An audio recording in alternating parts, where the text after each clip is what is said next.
Imaginez un monde où les chants joyeux et les lumières vives de Noël ne sont que des échos de traditions façonnées par des siècles de contes. Vous êtes-vous déjà demandé si le 25 décembre, jour où nous célébrons la naissance de Jésus, marque vraiment son arrivée? Eh bien, vous serez peu être surpris d'apprendre que la Bible ne précise pas du tout cette date. En fait, des indices historiques suggèrent que Jésus aurait pu naître à une époque complètement différente. Rejoignez-moi dans ce voyage, éclairant alors que nous dévoilons la riche tapisserie des traditions de Noël et découvrons le message transformateur plus profond derrière l'histoire de la naissance de Jésus.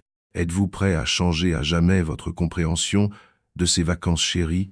Le récit biblique de la naissance de Jésus, tel que raconté dans les évangiles de Matthieu et Luc, nous entraîne dans un voyage profond dans l'orchestration divine de la naissance la plus importante de l'histoire. Dans ces textes, nous trouvons la riche tapisserie du plan de Dieu se déroulant à travers la vie d'individus ordinaires choisis pour des objectifs extraordinaires. Plongeons dans les récits sacrés qui mettent en lumière les éléments à la fois miraculeux et mystérieux entourant la naissance de Jésus-Christ. Cela commence par la rencontre surprenante que Marie vit avec l'ange Gabriel, comme le décrit de manière vivante l'évangile de Luc. Marie, une jeune femme vivant dans la ville de Nazareth, reçoit la visite de Gabriel, qui la salue avec révérence, reconnaissant son statut privilégié auprès de Dieu. Imaginez le poids d'un tel salut, alors que cette humble jeune femme, fiancée à Joseph, charpentier, entend ces paroles. « Ne crains pas, Marie, tu as trouvé grâce auprès de Dieu. Tu concevras et tu enfanteras un fils, et tu l'appelleras Jésus. Il sera grand et sera appelé fils du Très-Haut. » Luc 1, 30-32. Le messager angélique révèle que le Saint-Esprit viendra sur elle, l'éclipsant d'une puissance divine, assurant ainsi la sainte nature de son enfant. L'acceptation par Marie de cette mission divine est à la fois un acte d'immense foi et d'humilité. Sa réponse « Je suis la servante du Seigneur. Que ta parole s'accomplisse » signifie sa volonté d'embrasser le plan de Dieu, malgré ses implications inimaginables sur sa vie personnelle et sa situation sociale. À travers Marie, nous sommes témoins de la manière dont nos limites terrestres peuvent être transformées par les possibilités divines. Pendant ce temps, l'évangile de Matthieu offre un aperçu du point de vue de Joseph. Imaginez le bouleversement de Joseph en apprenant la grossesse de Marie, sachant qu'il n'y avait aucune part. Pourtant, dans sa justice et son amour pour Marie, il décide de divorcer discrètement, évitant ainsi la honte publique. C'est alors qu'un ange du Seigneur lui apparaît en rêve, le rassurant « Joseph, fils de David, ne crains pas de prendre Marie pour épouse, car ce qui est conçu en elle vient du Saint-Esprit. » Matthieu 1, 20. Cette intervention divine renforce le rôle de Joseph et souligne la foi nécessaire pour nourrir le plan de Dieu. Le récit se déplace ensuite vers le voyage du couple à Bethléem, rendu nécessaire par un décret de César Auguste, selon lequel tous ceux qui étaient sous la domination romaine devaient s'enregistrer dans leurs villes ancestrales. Bethléem, la cité de David, devient le décor de cet événement divin. Joseph, descendant de David, voyage avec Marie, désormais enceinte. Ici, nous voyons une prophétie divine s'aligner sur les événements terrestres, comme l'a prédit le prophète Michée. « Mais, toi, Bethléem Ephrata, bien que tu sois petite parmi les clans de Juda, de toi sortira pour moi celui qui régnera sur Israël. » Michée 5, 2. Un aspect central de ce récit vient de la remise en question du timing de ces événements. La célébration traditionnelle de Noël le 25 décembre est souvent débattue si l'on considère les indices bibliques. Les bergers, comme le décrit Luc, étaient dans les champs pour s'occuper de leurs troupeaux la nuit lorsqu'ils reçurent l'annonce angélique de la naissance de Jésus. Une telle activité, caractérisée par des veilles nocturnes, suggère des conditions de saison douce, généralement non associées au froid de l'hiver. Cela a conduit les chercheurs à proposer des saisons de naissance alternatives, comme le printemps ou l'automne, s'alignant davantage sur les périodes pendant lesquelles les bergers étaient dehors la nuit. Au milieu de ces discussions, les vérités spirituelles restent centrales. L'essence de Noël ne réside pas dans la détermination d'une date, mais dans la reconnaissance de l'intervention profonde de Dieu dans l'histoire humaine. Le récit met en valeur l'humilité et l'espoir, éléments incarnés dans les humbles circonstances de la naissance de Jésus dans une crèche. Il raconte la grande histoire de la rédemption, selon laquelle Dieu a choisi d'entrer dans le monde par des moyens ordinaires pour réaliser un plan de rédemption extraordinaire pour l'humanité. Au fur et à mesure que nous parcourons ce récit sacré, les thèmes de l'espoir et de la fidélité divine émergent avec puissance.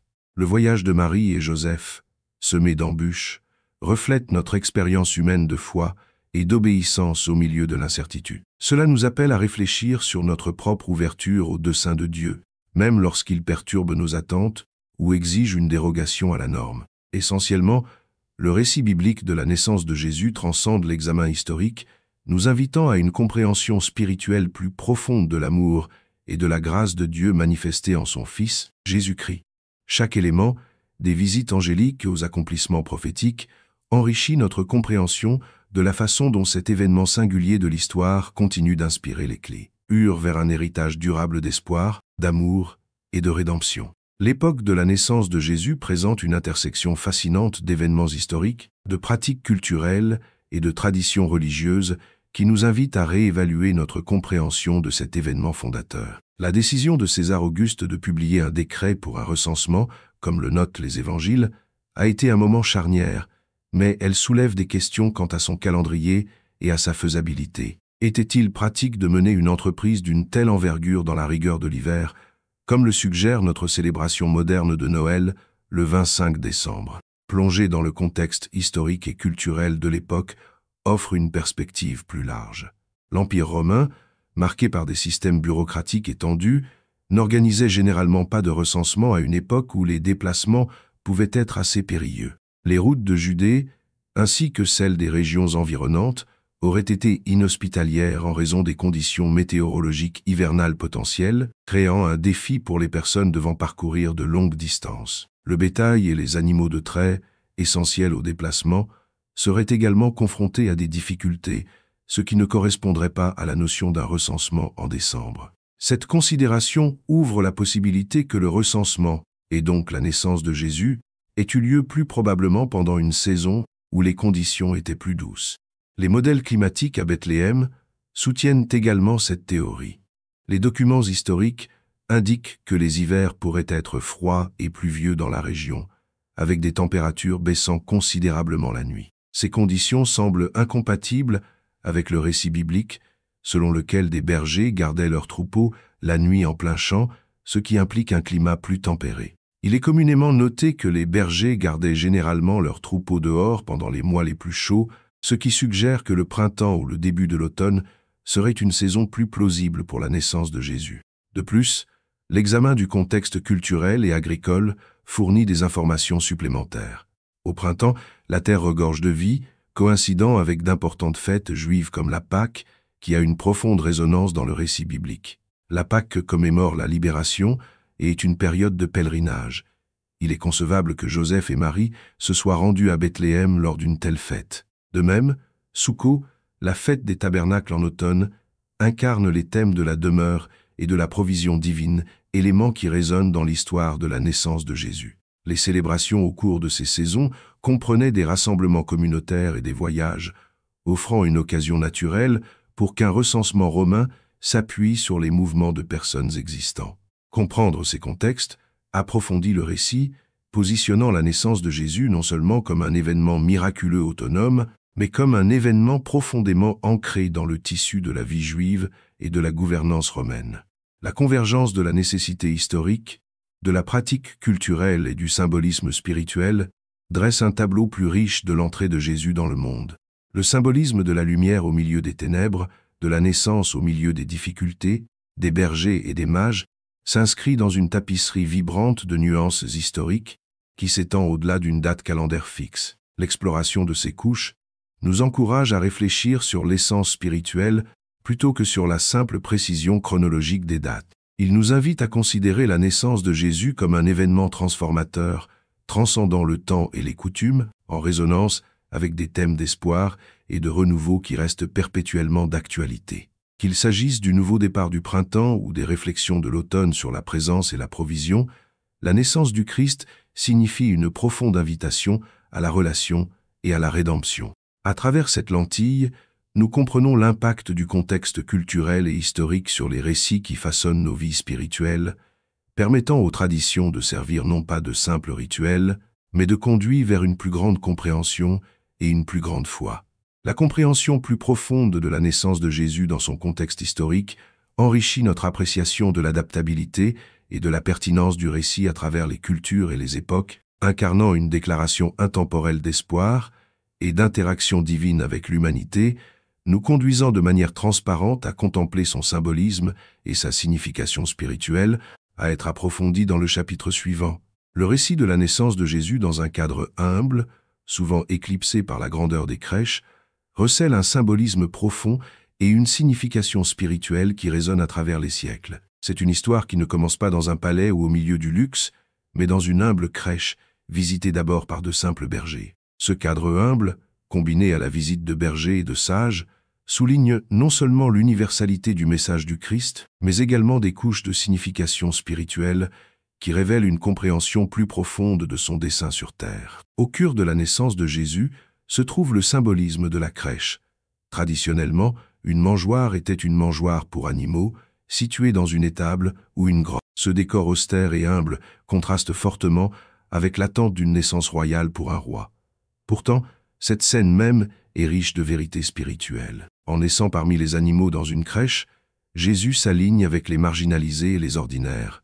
Cela devient un puissant message d'espoir et d'humilité. Cela suggère que l'amour et la présence de Dieu sont accessibles non seulement à l'élite et aux puissants, mais à chaque individu, quelle que soit sa position sociale.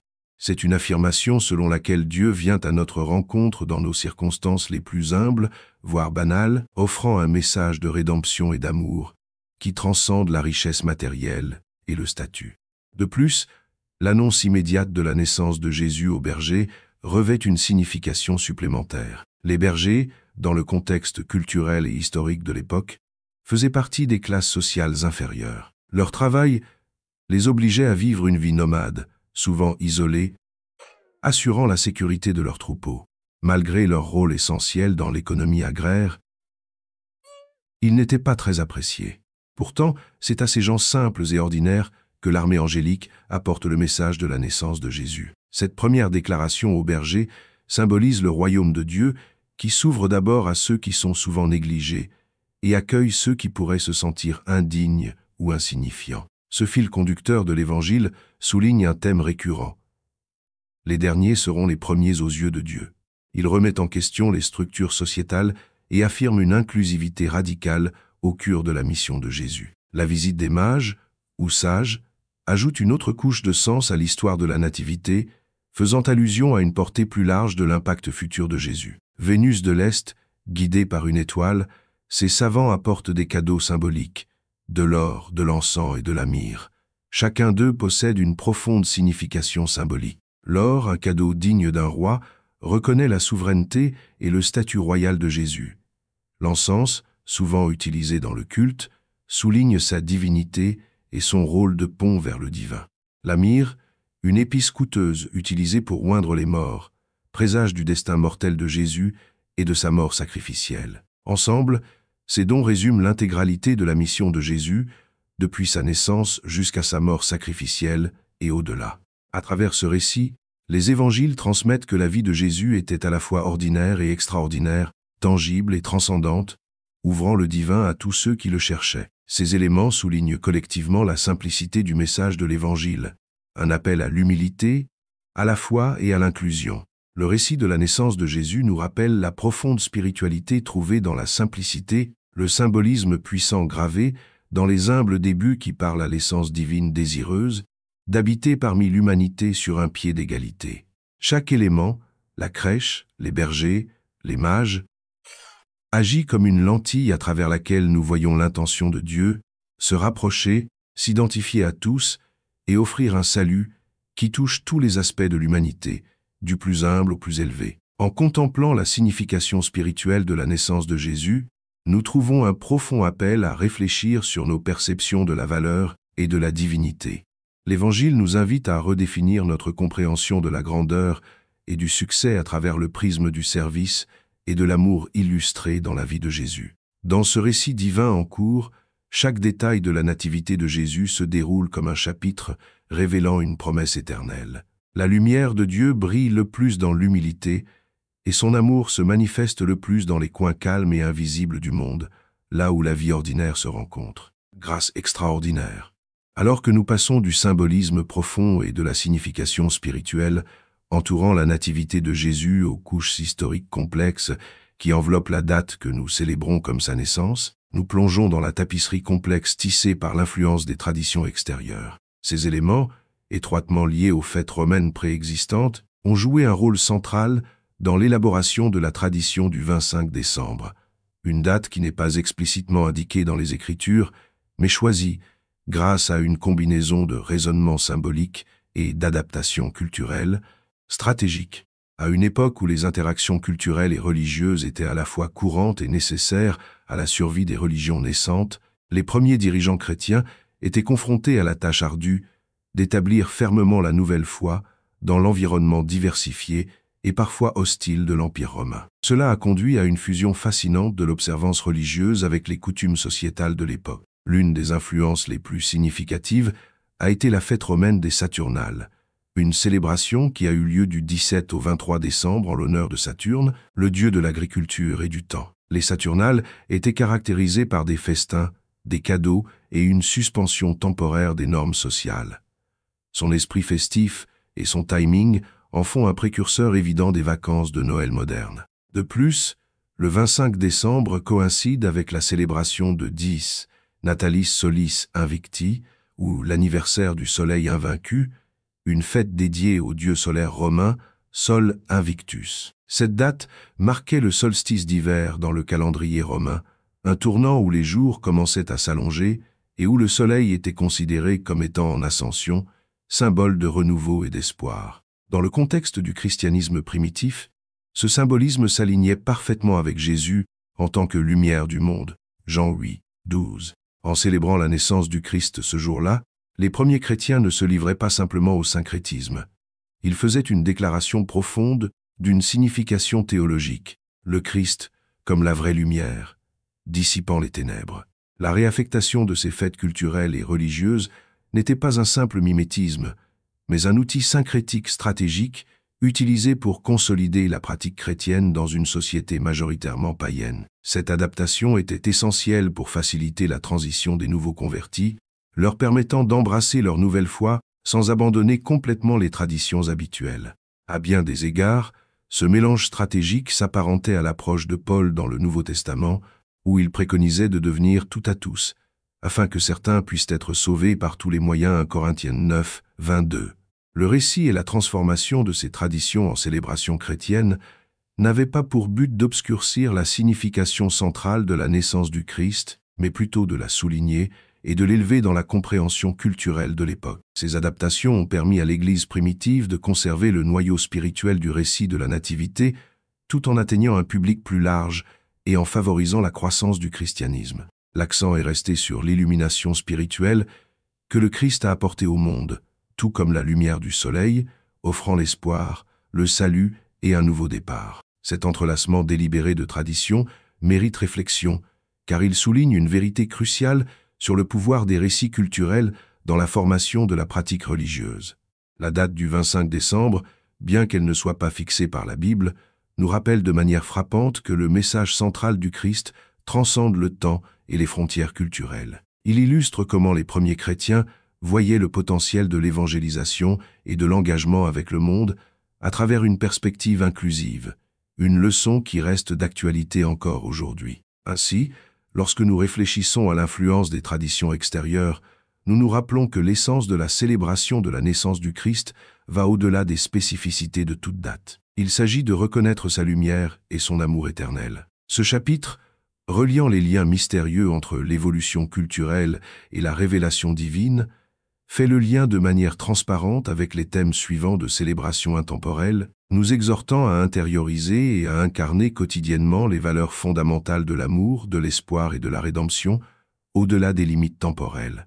Noël, à travers son défilé rythmé de festivités et de traditions, arrive chaque année avec un sentiment distinct de nostalgie et de joie. Pourtant, au-delà des lumières, des chants de Noël et des rassemblements, se trouve une résonance plus profonde qui appelle à la réflexion, une résonance qui transcende le temps et le lieu, faisant écho au noyau spirituel de la naissance de Jésus-Christ. Cette célébration durable est un rappel du don profond accordé à l'humanité, un cadeau enveloppé non pas de guirlandes ou de papier coloré, mais d'amour, d'espoir et de rédemption. Il nous invite à dépasser les débats sur des dates précises ou les paillettes de la tradition, en ouvrant notre cœur à une vérité intemporelle qui a le pouvoir de transformer des vies chaque jour de l'année.